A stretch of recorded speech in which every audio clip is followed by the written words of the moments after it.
First, Luka Doncic, and now Michael Parsons.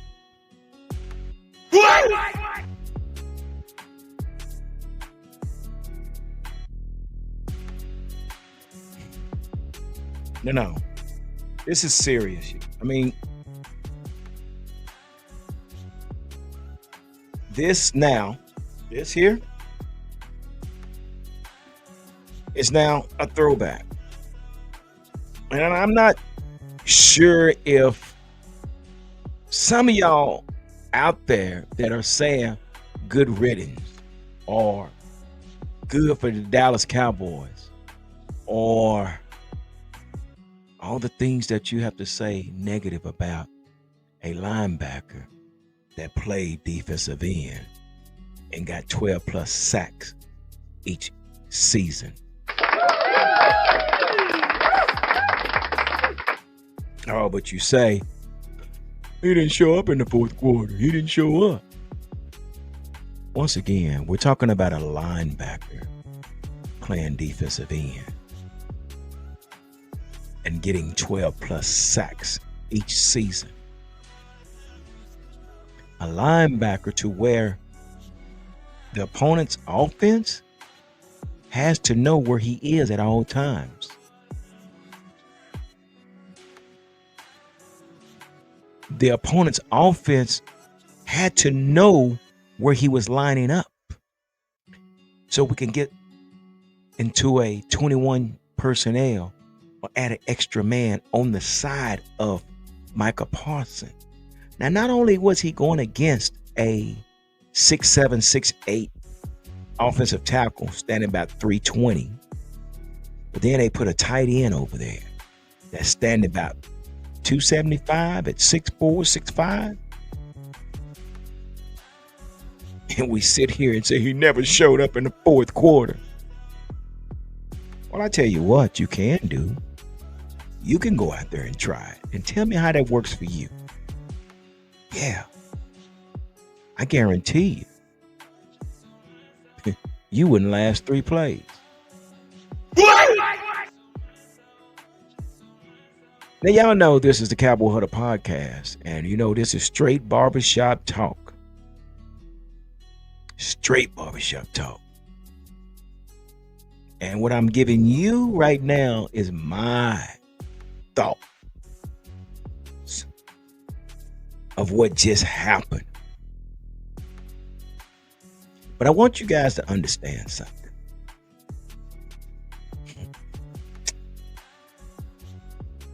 We just got rid of a Hall of Famer.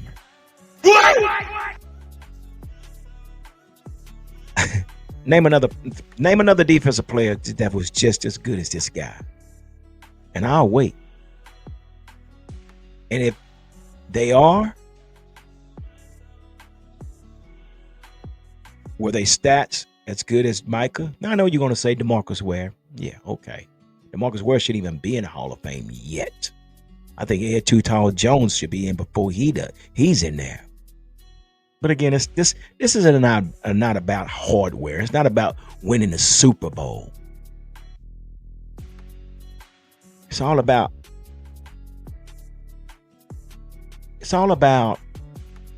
if the NFL likes you or not.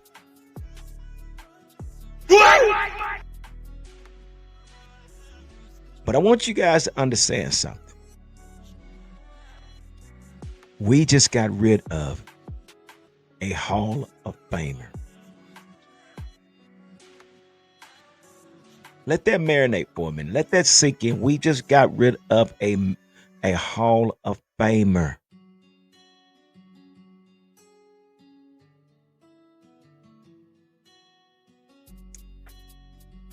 Let me read this. What happened?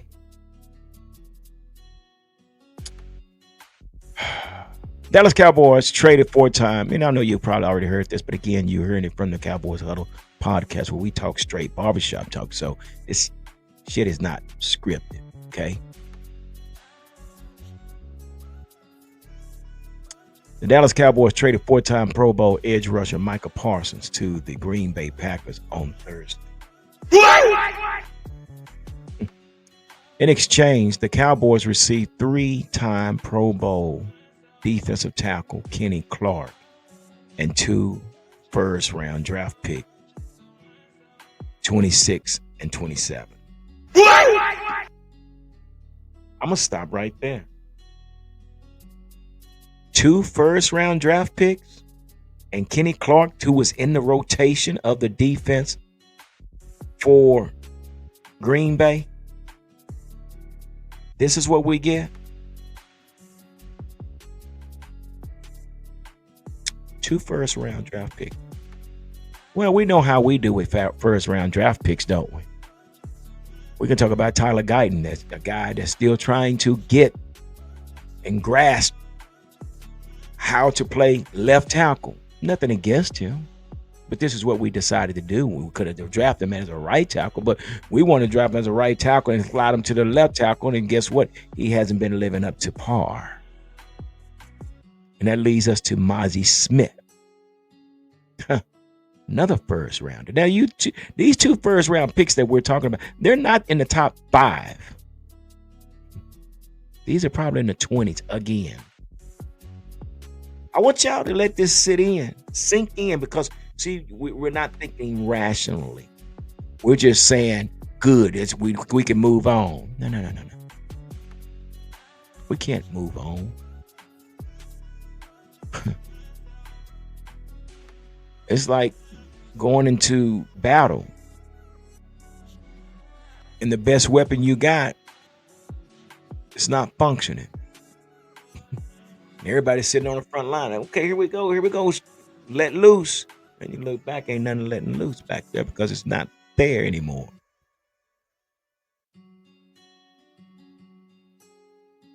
Yeah, we know about Mozzie Smith. We know about Taco Charlton. We know about a whole bunch of first rounders what we got in the past that really hadn't panned out to absolutely jack. We didn't even talk about the second round. We have made some bad picks outside of C.D. Lamb and outside of Micah Parsons.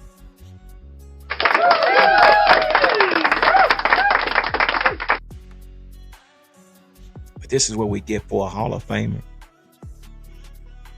Now, Jerry said in his interview, this is what he said, quote, "We could have paid him, but we decided to go with the trade." Let me give you one of these.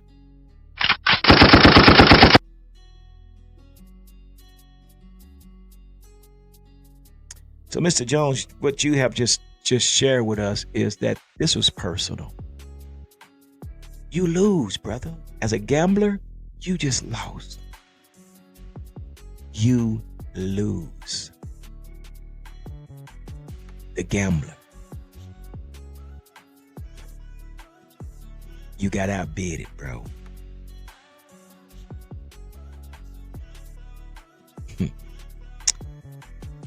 Parsons agreed to a 4-year, $188 million contract with the Packers, which includes $120 million fully guaranteed at signing and $136 million in total guarantees, making him the highest paid non-quarterback in NFL history, sources told ESPN.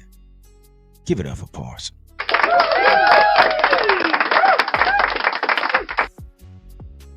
Tank Lawrence said it best. You ain't gonna win no Super Bowl with the Cowboys.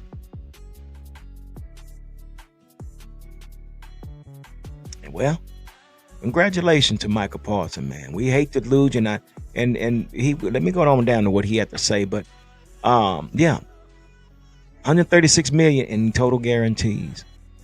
It says Parsons released a statement on social media Thursday saying, in part, listen to this, y'all. "I never wanted this chapter to end, but not everything was in my control. My heart has always been here and still is. Through it all, I never made any demands. I never asked for anything more than fairness. Only asked that the person I trust to negotiate my contract, be a part of the process.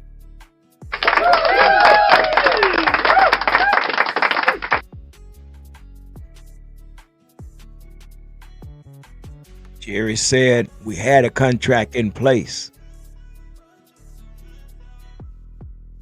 Jerry, you can't do business with the client.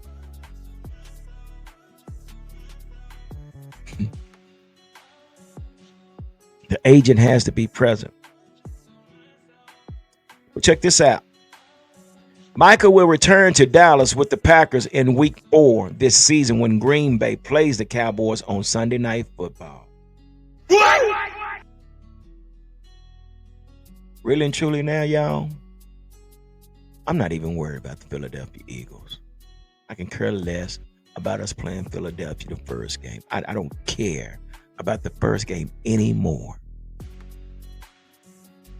Because what I'm concerned about is week 4 when we have to play the Packers.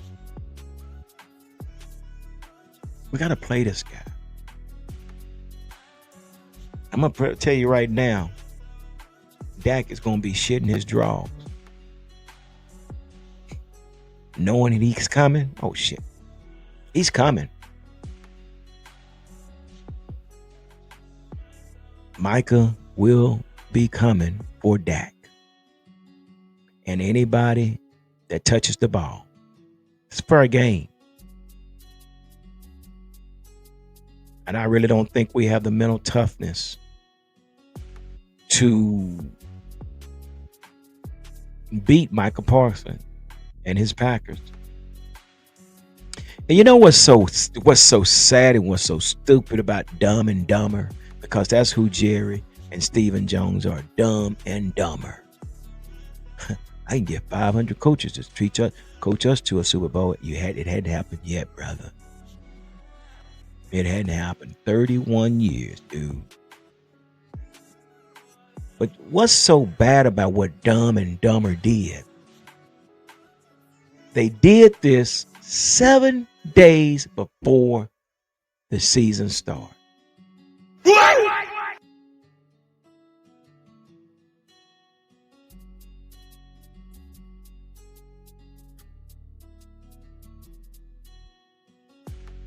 7 days, guys,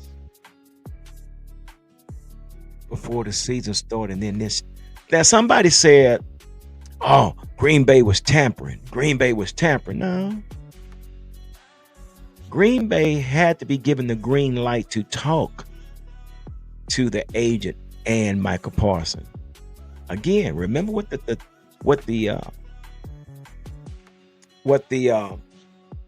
title is. We could have paid him, but we decided to go with the trade. So there's your green light right there. There's no tampering. Jerry made this personal. You didn't have to do it, Jerry, because he was still under contract. You could allow this Hall of Famer to just sit out the whole year. You could have. Then you could have franchised him the year after. But you know what? It was your ego. You was not going to be outdone. That's basically what it boils down to. You were not going to be outdone, so where you had to make an example. But word to the gambler, you lost. You lost in so many ways. If you're playing a game of poker, that your hand was going to beat the Packers' hand, evidently, you're not the gambler you say you are. You gamble, but you lost. And you lost simply because we've seen what you guys have done with first round draft picks. You monked it up before.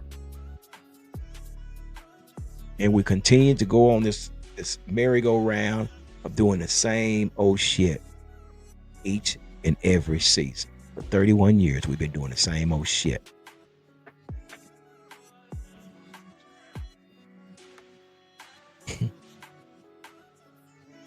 And Micah said, my heart has always been with the Cowboys. But then we go pay a 4th round draft pick, $260 million. We got a backup quarterback that needed all 3 preseasons just to see a little bit. Oh, y'all think George Pickens going to be here next season? Because guess what? His agent is Micah's agent. And they're going to do the same demands. So there go George Pickens. Can you imagine what that locker room is like? And you know, Jerry going to have the audacity to say he's not worried about the locker room. That's an egotistical man right there. I'm not worried. You should be worried.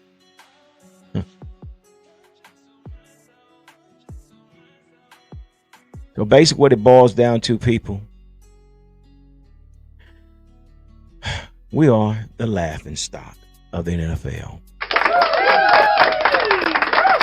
Congratulations to Green Bay. Congratulations to Micah Parsons, because this same money that Green Bay gave Micah is the same money that the gambler could have gave Micah.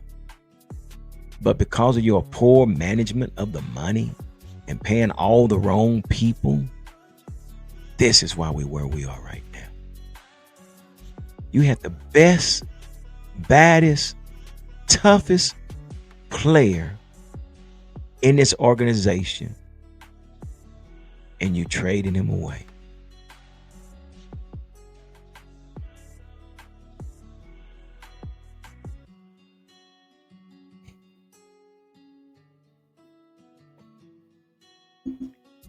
I could have titled this GM Wanted, General Manager Wanted right now. I could have. Because that's exactly what we need. With this front office is a shit show. It's a shit show. And are y'all expecting Donovan Ezeraku to be the next Michael Parsons? Listen, we saw that against the Rams. That offensive line wasn't letting that dude do absolutely nothing. I'm sorry, Brian Schottenheimer. Evidently, you don't have the pool that you thought you had, homie. You another one of those guys. It's got to follow orders. You allowed it to happen. I understand as an owner, but you sometimes... That's why Jimmy Johnson walked away from the game, because he said if he can't do it his way, he's not going to do it. Well, Brian, good luck. This is where we are. Congratulations to Michael with one of the most highest paid contract as a non-quarterback. Congratulations to him. Again, we are the laughing stock of the NFL. It makes no sense. Makes absolutely no sense. And for everybody that says he's not that guy, come on. Look at his numbers. This guy was a linebacker. And for all y'all to say, well, he don't show up in the fourth quarter. Well, the defensive scheme that we ran didn't help either one. They gashed us for throwing 300 yards a game.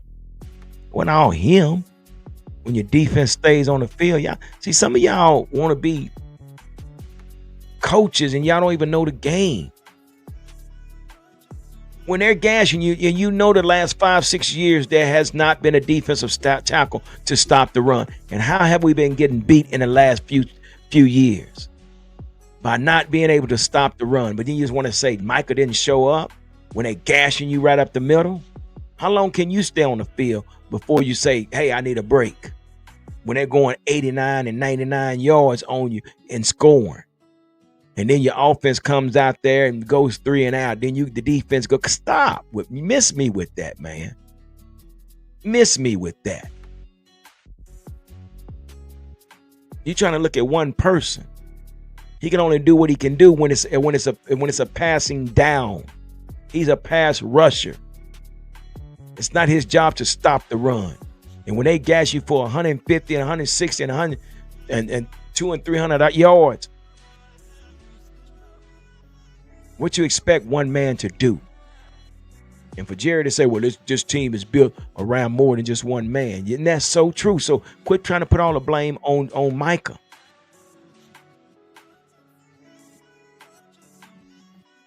But anyway, some of y'all know y'all understand where I'm coming from with this video, man. I'm in total shock. Total shock. This is what we're doing. This is what we're doing. Oh, we plan on putting up a whole bunch of points. Okay. Yeah, you will. That could be throwing for probably a good 4,000 yards again this year. Let me tell y'all something about this 3,000 and 4,000 yards a season. A lot of that came from playing from behind. A lot of this came from no run game. Oh man, Dak threw for 4,000 yards. So still no rain. But again, this is where the league is set up. The league is set up about numbers, not hardware anymore. You don't have to win nothing. Just put up some number. 4,000 yards in 2 seasons. He got backup MVP. Stop it. Let's really look at the situation. Really? Oh, well, he got 3-12-5 games. I don't give a fat rat if it was 17-2. If we didn't go to no Super Bowl, that it means absolutely nothing. If we didn't even go to the divisional championship, it means absolutely nothing. Quit living. I see y'all doing the same thing. Y'all living off this 12-5, 12-5. We got, who cares? In the words of Ricky Bobby, if you're not first, you're last. Again, I could care less about this Philadelphia game. I can care less because you know right now what they're doing. They're laughing their tails off. They're laughing. Dang, they got one rid of the best player they had. They got them some fools. They crazy. You know what, everybody? What? They got rid of Micah? Everybody is saying that. Go listen to Michael Irvin. Michael Irvin, I wish you could come on here with me, bro. Because me and you need to chop this thing up, bro. I'll say the things that you can't say, Michael Irvin. I know what you can't say, but I'll say them for Unc, Shannon, Ocho. Y'all come on here, man. We need to talk this up. I say the things that y'all can't say. Because it's straight barbershop talk on this side. 12-5. 12. We win 3-5. See, some of y'all have never witnessed the Super Bowl. And this is who I'm thinking these people are. Again, I come from the time of when the Cowboys built off of grit. Grit. When Tom Landry won the first 2. Okay? When they didn't put flags around the quarterback for it wasn't flag football back then. It was grit. And my Cowboys were tough. I witnessed the 92, the 93, and the 95. But here now, everybody got the bling in their mouth. They got the fat gold chains on. They ain't did shit. Act like you've been in the end zone before. Now, this to the Cowboys. All that dancing and stuff, y'all ain't doing that. Y'all ain't no celebrities. Go win something. You want to be known for something? Go win a Super Bowl. But all that y'all got these glitter in your mouth. I hope somebody hit you in your mouth. Wake up. Since y'all in all this glitz and glamour. We got the stone out here. We getting paid. You know, Michael Irvin said that once before when he came with the Cowboys. He told Jimmy Jones, we got to get rid of some of these players. Because they only in for the paycheck. You see it on the sideline. Players that is not even playing, they got these big old fat gold chain. Man, you ain't getting no playing. Take that chain off. You out here for the glitz and glamour. Take that stuff off and learn these plays so you can get on the field. It's all glitz and glamour. But again, your owner, your general manager said, We could have paid him, but we decided to go with the trade.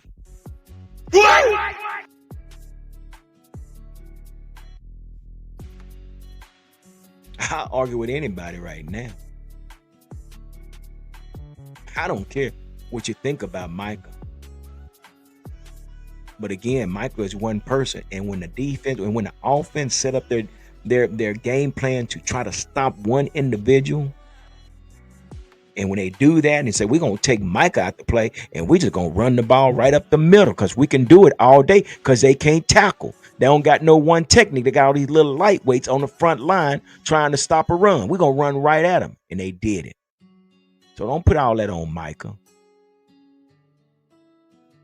They game plan for Micah, not the two defensive tackles. They game plan for Micah Parsons. So that right there should tell you something. He didn't show up in the fourth quarter. Hell no, he didn't show up because they didn't gas it for 150, 200 yards. Consistently on the football field. Learn the game, people. Learn the game. He didn't show up in second half after the 10 game. He's 6'3", 250 pounds, going against 6'7", 6'8" guy. Then you putting a tight end on. What you expect? He's a linebacker playing defensive end and still got 12 plus sacks. But we just let the Hall of Famer go to Green Bay. Can you imagine just how this story? Can you imagine what they're doing up in Wisconsin right now? Can you imagine what's going on up in Wisconsin right now? They're partying because this could be the missing piece that they need to win the Super Bowl.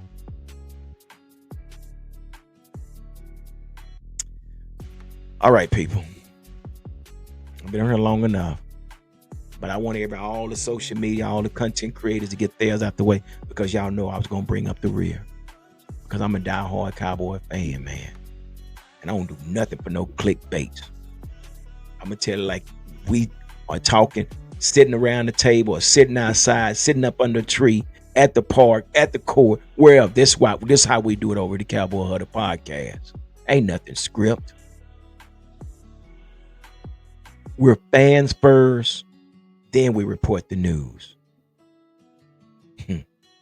But anyway, man, thank y'all for hanging out with me, man. I hope this resonate with some of y'all. I hope some of y'all understand where I'm coming from. And if you don't, who cares? I don't care. I'm my own fan of my own team. You can think what you want to think. I don't care. My opinion. And if you don't like my opinion, fine. I respect your opinion, but this is my opinion. But right now, I'm highly pissed. And allow me to be highly pissed because we got rid of a Hall of Famer. Don't come at me. Just respect my opinion. Because however you think, that, I respect that. But anyway, all right, y'all. Appreciate you for allowing me to vent and rant to you guys. Again, do me a favor, man. Hit that like button. Hit the subscribe button if you feel that this the channel for you. It may not be the channel for you, but this is how we do things over at the Cowboy Huddle podcast. So with that being said, continue to stay safe, continue to be blessed, and continue to be kind. Deuces.